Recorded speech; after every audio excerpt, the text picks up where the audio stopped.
The lever is attached to the blade tensioner and is used to apply tension to the bandsaw blade. The most common problem with the lever is accidental damage. The lever can be broken off if the saw is dropped, or if a workpiece falls on it. Replacing the lever is a repair that you can do yourself, and I'm going to show you how. Hi, I'm Mark Socha.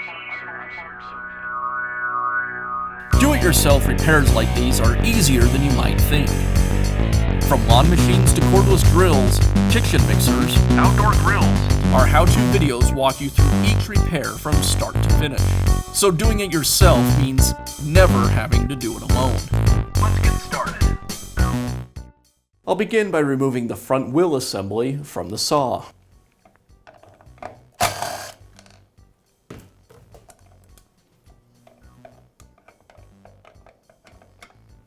With the wheel removed, I have access to the screw that secures the lever. I'll go ahead and remove the screw.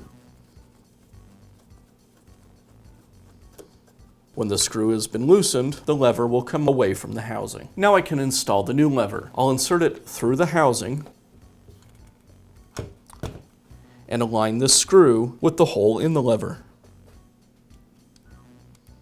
Once I have the screw started, I'll go ahead and tighten it up.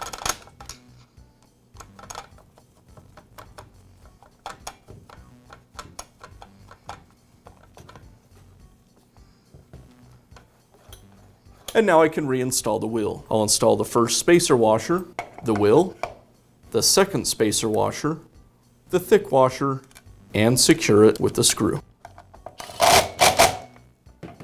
And that's all it takes to replace the lever on your portable bandsaw. Be sure to check back often for new videos and expert advice. If you found this video helpful, give us a thumbs up And leave a comment.